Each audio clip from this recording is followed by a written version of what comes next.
Afternoon. Today, what I want to talk about? I want to talk about something which is quite interesting and quite easy to do, and also not particularly that expensive. We're going to talk about portable home studios. This is portable portrait studio photography. This is stuff we're going to use. We're going to use a single strobe, so strobe photography can be quite daunting and it can be quite complex, or appear to be quite complex. It doesn't have to be at all. And it doesn't have to be massively expensive. It can be done on the cheap, and it can be done well on the cheap. And there's nothing finer than having gear that you can carry on the bus, or you can put on a train, you can stand, you've got it with you. It's not oodles of equipment, it's not oodles of bags, boxes, soft bags and all the rest of it.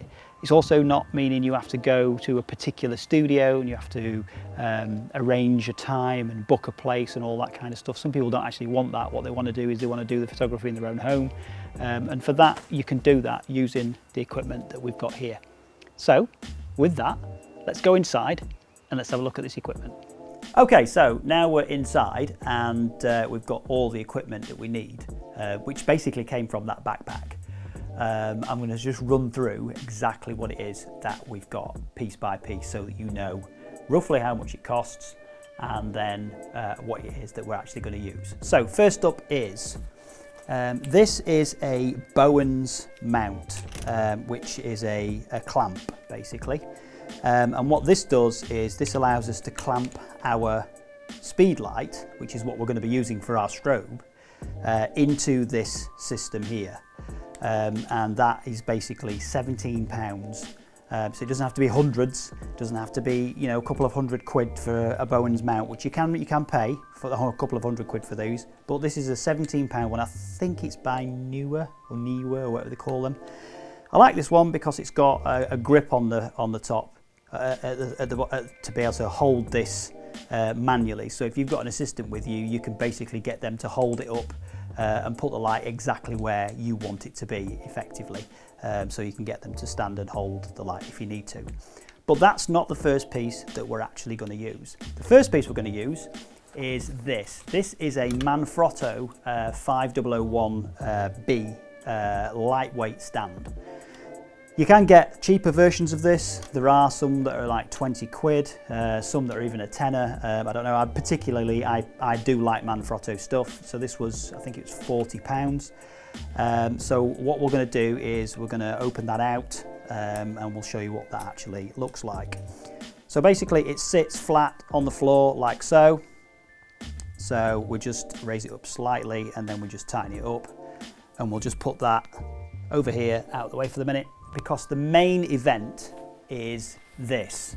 Now this is a Photo R professional backdrop. It's a collapsible backdrop, and this is the reason that you're going to get that lovely, beautiful sort of dark background between you and your subject. So when we unzip this, it's basically a material, just throw that over there, it's a material backdrop folded up pretty much like what you see those reflectors that you get, except this is actual material rather than a nylon reflective sort of background. So we'll just open that out. It's quite large, it's quite a big piece of kit, and we'll just put it in place into where we think we're going to use our background. So in my case, I'm going to stick it here, and I'm just going to wedge it behind and lean it up against the wall ever so slightly. Let's just get that set up, like so. Okay, so now we've got our backdrop set up and we're about ready to go with that. We know what we're going to do there, and we know that that is where we're going to start taking our photos. We've only got a very narrow piece here. We are in a living room, so the lounge is basically got all the different things inside here. This is basically to show you can actually use this in a very, very, very tight space. So we need to get a seat for the person to sit on. In my case, I'm just going to thank Louise for being the model in this today.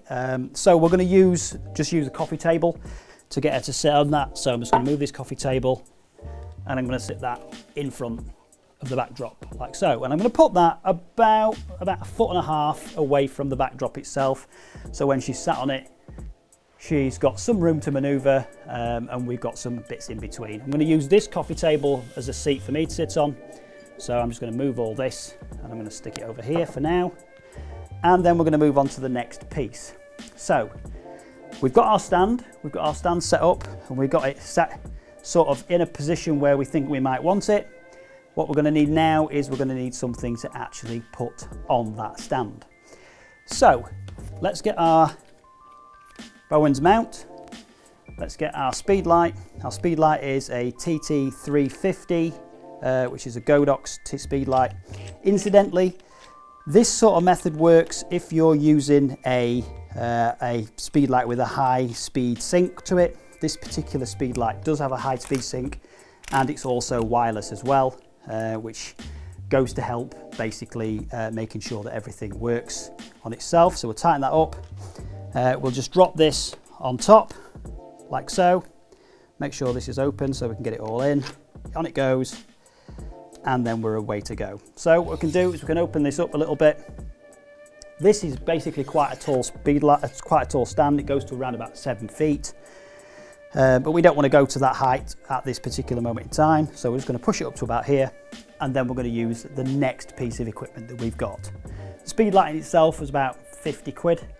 So you're not talking about a massive amount of money here. So next piece of equipment is this. This is a Wallimex Pro umbrella. This is an absolute steal. This was about £19. It's not a brand. There are plenty of brands out there. This is just an off-brand one. And it works exactly how I want it to work. So it works perfectly. And effectively, it is just what it says it is. It is just an umbrella with a stick on the end. Now, the stick itself, the reason for that stick is that I'll show you what that's for. So basically, what we do is we slide this stick through the Bowen's mount. So we've got it through the Bowen's mount till it gets to sort of into the point where you can see it, and then we can tighten it up. And that just keeps the umbrella in place. Then what we can do is we can just feed this around like so. Zip that up tight around it. Just get that on like it is. Get that around there. And then we just zip it up like so. And that is basically got ourselves our speed light and our umbrella already set up and waiting to go. So, next thing we need is a model. So if Louise could come in. Just have a seat there for me. So basically what we can do is we can do a couple of different things here. We can start off, if we just make this a tiny bit higher. So we'll just height that up a little bit more. What we can do is we can just hold that down, just move it down here like so. So we've got like a 45-degree angle, and then we bring it in at 45 degrees to our subject. So we're around about 45 degrees and we're around about 45 degrees.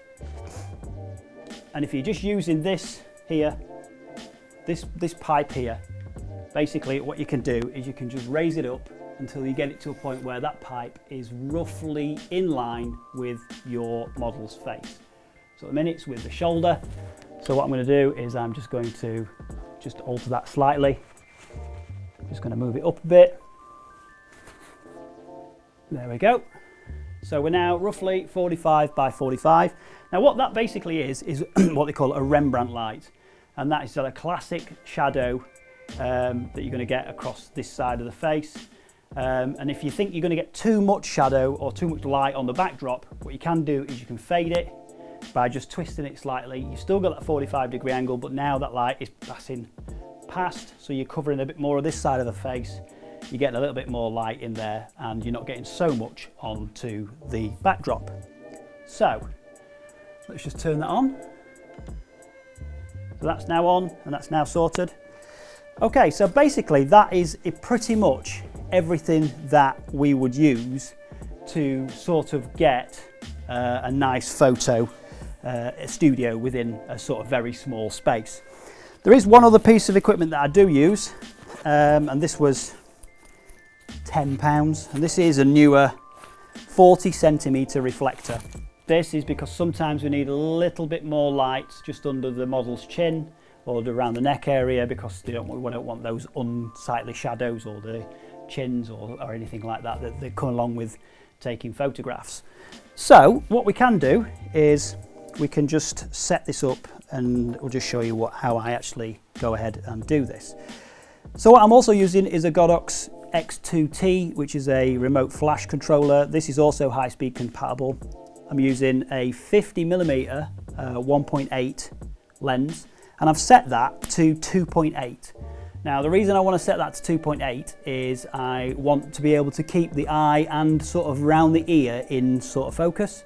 Anything sort of back from that will get a really nice sort of shadow or a nice blur to it, so it'll look kind of natural. Anything sort of shallower than that, you start to struggle with focus. Even up to 1.2, you're talking sort of nose to eye, which is an even shallower in some cases, which makes it more difficult to get that nice portrait look. So I typically have a very untechnical way of getting this to all sync together and be how it should be. So what I do is I turn the flash off, and then I take a photo and I check the back of the screen, and if the back of the screen is entirely black, we're not getting any light from outside. So it's not, this camera is not picking up any of the ambient light from the window, from anywhere else. It's basically just going to take the light from the flash as the flash pops off. So what I'll now do is I'll just take a couple of test shots and we'll see where we are settings wise. The beauty of having a remote controller on your remote transmitter on your camera is that I don't have to alter it each time from the flash itself. I can do it directly from here. So at the minute I'm using it at 1/8, so we'll see how that fares, see what we get from that. Yeah, see, that's looking quite nice. It's a nice bit of shadow along the sides there. So what I'm going to do is I'm just going to move this back a little bit to here. I'm just going to push this underneath, just rest this on the model's legs. Take another shot.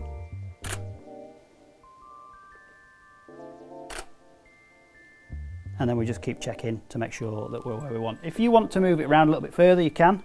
Move it around a tiny bit further here so we get a little bit more light on the subject. Brilliant. Okay, can you just look that way for me? Amazing. And as you can see from these shots that are coming through here, we just keep altering this and we just keep messing till we get what we actually want.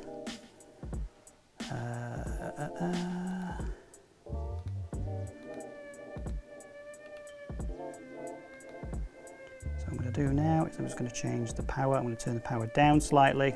So we're now at 1/16. Set that. Let's give it another go. And that just gets us a little bit more shadow. So there's a little bit too much shadow. So let's turn the power up to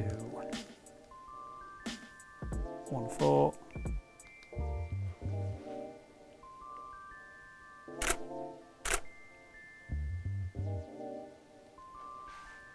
The beauty of using a 50mm lens and keeping it at 2.8 is that you do get to be a little bit more intimate with your subject. So you're not quite as far away as you would be if you were using an 85mm lens, where I'd be sat somewhere around here. So I'm quite a fair distance away from the subject, whereas in this position, what I can do is I can get in nice and close. I can see what I'm doing, and I can think, do you know what, I just want to move that slightly there. I want a bit more Rembrandt to it, I want to move it a bit further away.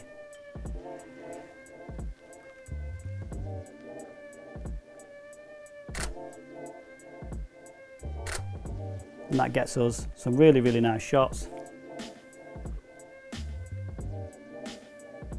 I'm being careful to make sure that I get her eyes, Louisa's eyes, in focus. Just put your hands up.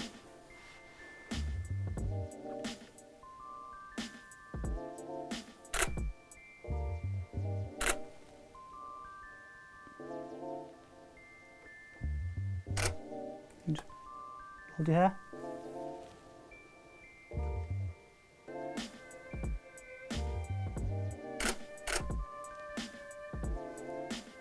yeah, these are amazing, these are fantastic. So I hope that was helpful for you. I hope you can see that it's very easy to set up a studio in your own home. It's very easy to travel with it. If you're going anywhere, you don't necessarily need to rent anywhere or anything like that. And it can make it much easier if you just turn up and you've got all the gear that you need. Strobe photography can be quite complicated, but I think in this instance it's not as complicated. I think it makes it much more easier for other people to get into it. So give it a go and see how you go from there. It is very good, and it does add a different dynamic to your photography as well. It gives you the option of being able to take full-on portraits in a studio and get that lovely black background. Speaking of the background, you can flip it around and it is entirely white on the other side. So if you want white on the background, you can, which is great for sort of things like corporate shoots where you're looking for headshots for a corporate sort of dynamic on it. But other than that, I hope you did find it useful, and if you did, please do like and subscribe below. I'll put some links up above throughout the video, I think I have done anyway, to the Godox stuff that we've already reviewed, and I'll see you guys next time.